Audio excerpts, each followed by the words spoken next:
My name is George Donald. I coach and facilitate small groups at the Wright Foundation, and I'm also a student in the Wright Graduate University. So I'm very pleased to be talking about this today. The Wright Graduate University is like the coolest school that I know of, so I'm thrilled to talk about it. I actually left school and went back to get my bachelor's just so I could be in this graduate program. That's how much it means to me. So today I want to convey a little bit of what is so exciting about WGU to all of you. What we're going to explore is what is emotional intelligence, what are the benefits, what's the science and research behind it, and how do we develop it. I have a limited time to share everything with you. It's over 30 years of research, and then for myself personally, I've been coaching here for 5 years, and I've seen tremendous results. Emotions help us experience life more fully, help us to be more authentic. They help us to love and lead. If we try to suppress emotions and try to hide them and numb them, then we start to limit ourselves. And, hey, thanks, Ethan. Great, this thing will help. If we try to suppress them, we're basically limiting our ability. Existentialists talk about authenticity. It's about how much we can be. Can we be more ourselves? So if I can show more of my emotions rather than suppressing them, then I'm actually being more myself. But we've grown up in a way where people think emotions are bad. We're taught on some degree that we want to suppress them. We want to drink them away, drug them, eat them, indulge in whatever soft addictions to kind of numb them out. You know, we feel embarrassed if we cry, if we rage, or if we shake with fear. And we think there's essentially something wrong with us. And this leads to unnecessarily narrowing our lives. There's a lot more available to us when we're spending our time suppressing our emotions. We don't see all the opportunities that we could be taking advantage of. When we don't know how to deal with emotions, we don't really know how to unlock the power that they have. I'm going to be getting into our in-out, up-down model. So this is actually something that Doctors Judith and Bob Wright developed. There's a ton of research behind it, but this is really the applicable part of the research. This is the model. I'm going to be coming back and forth to it several times throughout here. But before we dig into each one of these 4 parts of the in-out, up-down, I want to say a little bit about what the graduate school is and refer back to our first Idea Café, which Dr. Gordon Medlock talked about yearnings last month, and that this is yearning-based learning. So the Wright Graduate University focuses on the student rather than what is being taught. Now, of course, that's an important thing, and I want to reference one of the educational reformers that we study at the Graduate University, John Dewey. So the way that John Dewey thought education should be, in his pedagogy, he did not disregard traditional education, but rather he focused on the student's innate desire to learn in sync with what was conventional. So his issue with traditional education was that it was taught as a finished product, not including the student in the process. And the issue with that is that teaching something just to be remembered for a test did not really encourage critical thinking. And so I think that what we're doing here is really, like, John Dewey would be very happy about it. I think we're living out his vision. WGU's curriculum, we go deep into developmental psychology, Adlerian psychology, humanistic psychology, existential philosophy, and educational methodologies in neuroscience and other current research. But the point of it isn't just to learn about these things. It's actually for each student to find what's meaningful for themselves in each discipline and to learn it by applying it in their life. So a really cool example of this is I'm a student right now in the grad program. As part of that, I have to coach people using specific methodologies. I have to go out and talk to a group of people and demonstrate that I made a difference in that organization, that I made a difference to that group. So it's not just in a paper, I'm actually doing it. So that's how real life WGU is. So to build on what Dr. Gordon Medlock talked about last month, we're going to go into this model that I just showed previously. In a sense, like, what we're talking about today is so basic. At the same time, it's something that was very overlooked in our upbringing. When we dig in, you'll see a great deal of complexity in it and start to see maybe how none of us has really harnessed our emotions to the extent that we could.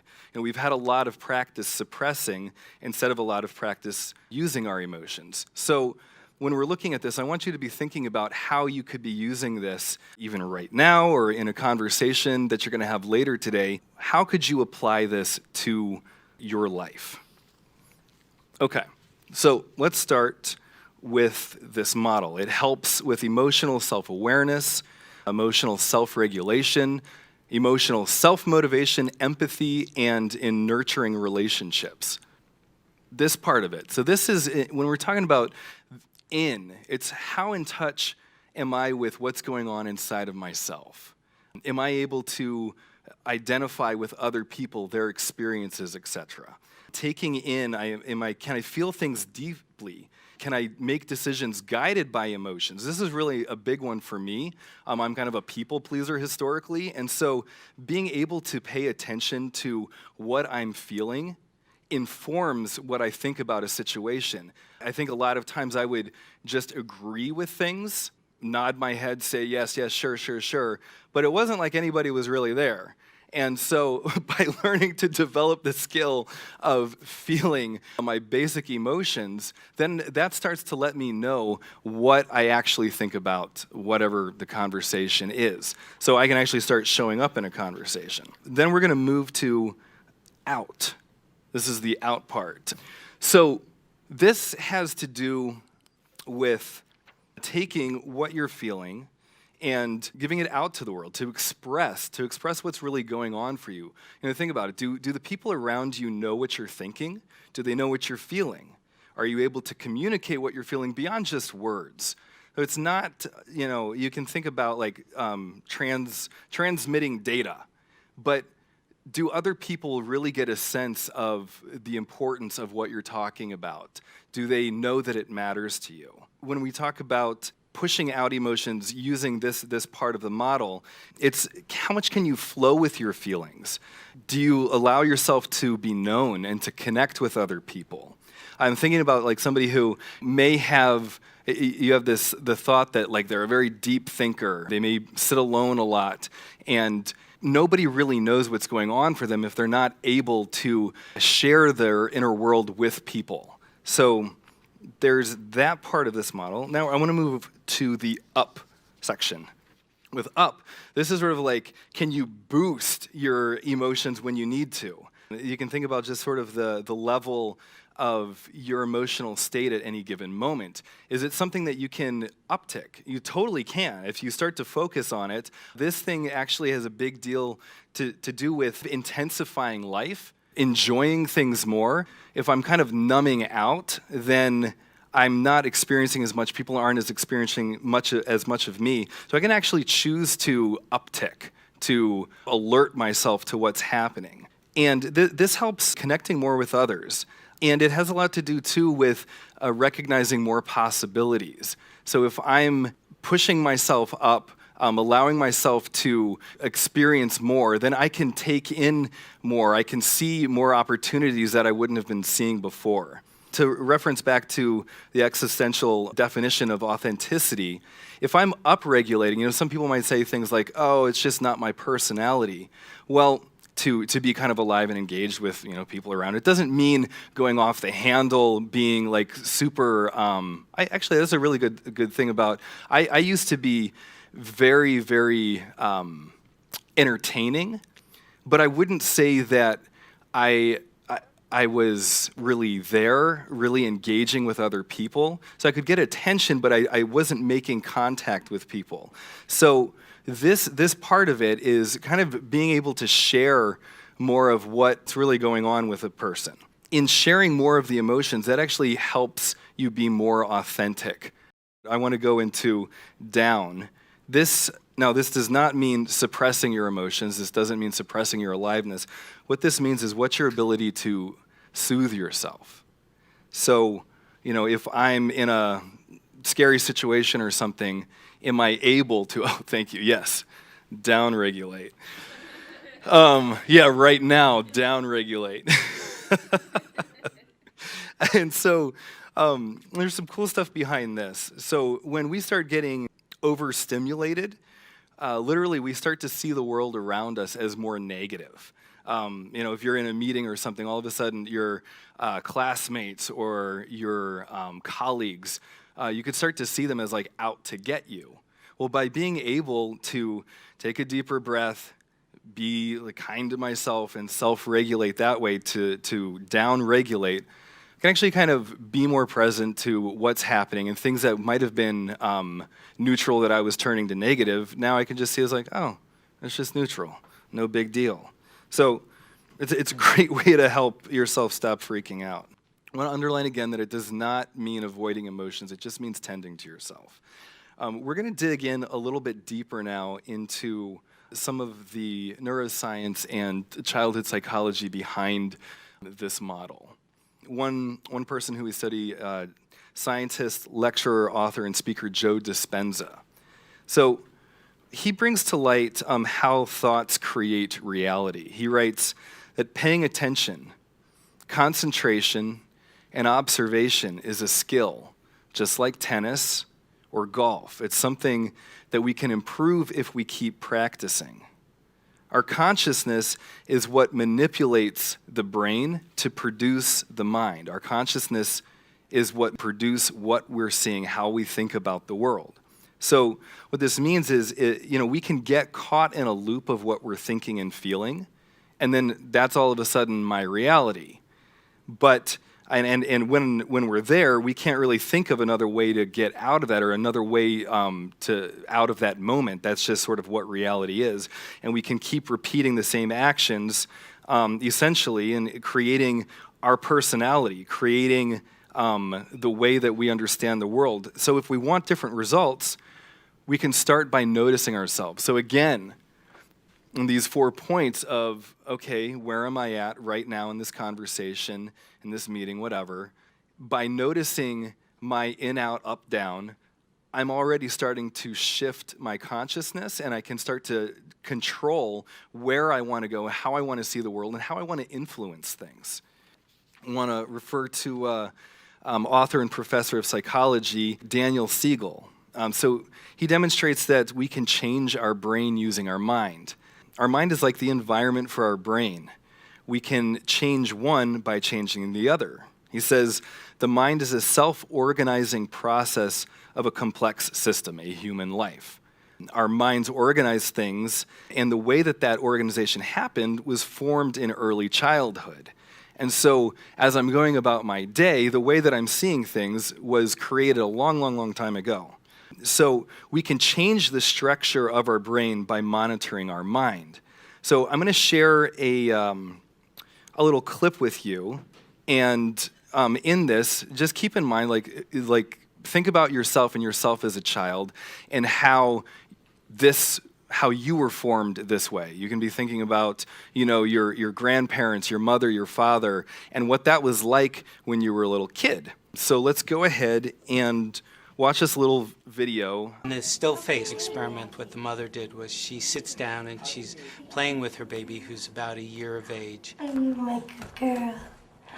Oh. And she gives a greeting to the baby gives a greeting back to her. Yeah.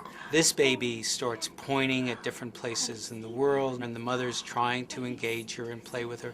They're working to coordinate their emotions and their intentions, what they want to do in the world. And that's really what the baby is used to.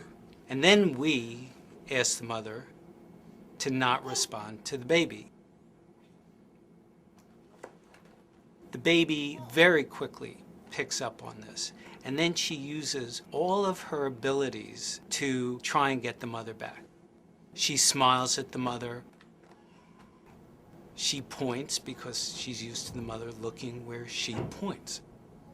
The baby puts both hands up in front of her and says, "What's happening here?" She makes that screechy sound at the mother, like, come on, why aren't we doing this? Even in this 2 minutes, when they don't get the normal reaction, They react with negative emotions. They turn away. They feel the stress of it. They actually may lose control of their posture because of the stress that they're experiencing. Okay. Okay. I'm here. And what are you doing? Oh, yes. Oh, what a big girl.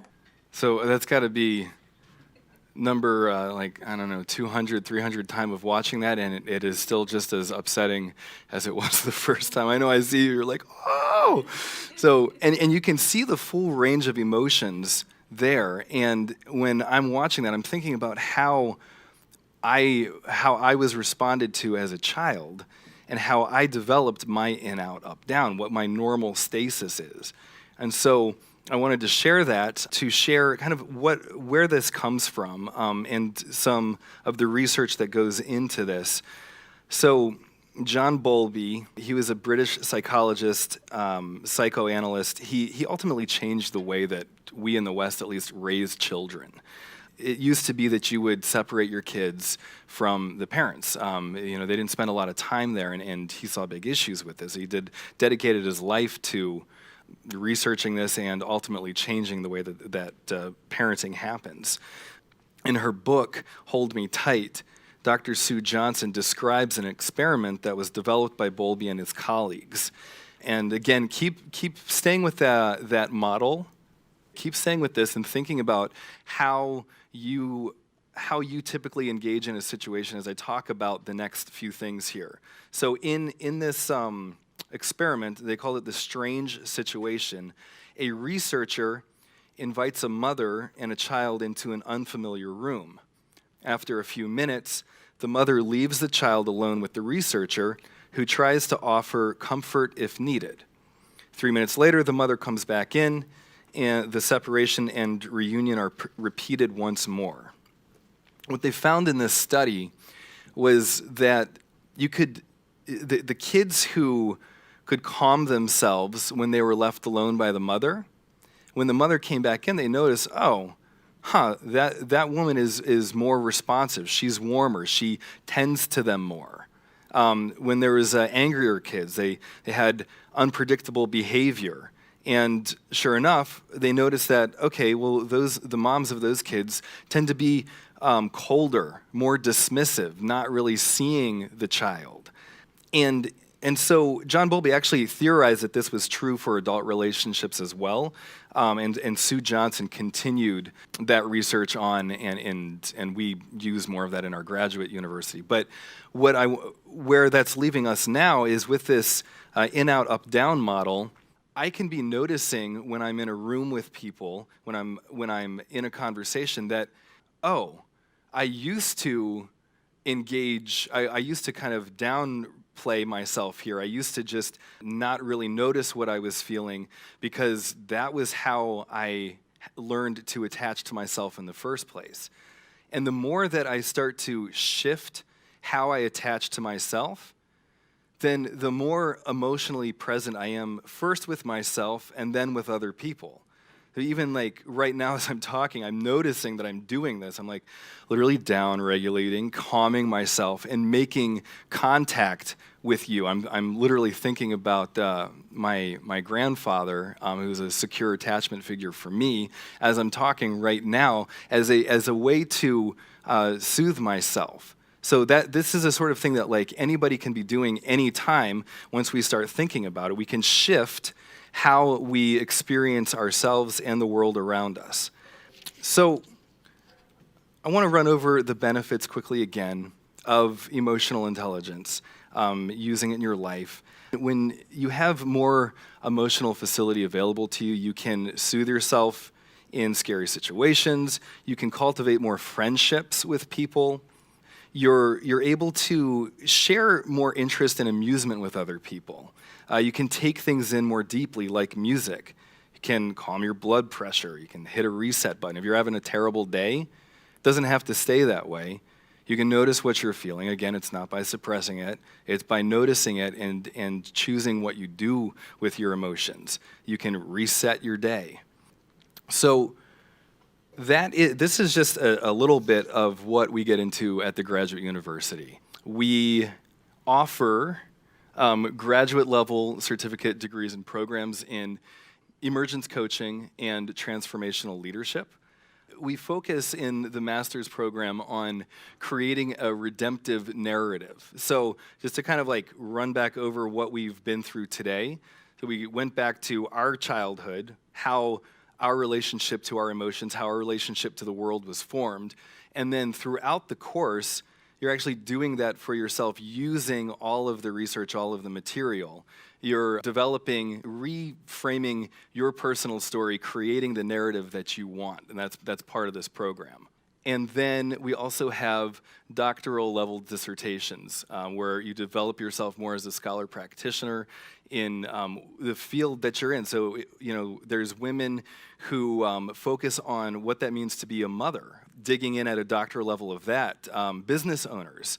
So most of our students, all of our students have full-time careers, and they integrate their studies into their businesses. This is part of how they're demonstrating what they're learning is by affecting change in whatever organization, family system, whatever it is. So that's just a snapshot of what the Wright Graduate University is. Here's a list of references. For those of you on the webcast, I'm happy to share this PowerPoint deck with you. And I want to underline again that this is hugely important to me. I think this is learning as it should be. For me, it certainly is. I've grown, developed myself at a very, very fast rate over the past 5 years by using this curriculum, by really being able to apply what I'm learning for myself. So I want to thank you all for joining me today, learning a little bit more about the in-out, up-down model. And if you have any questions, please email me or the Wright Foundation.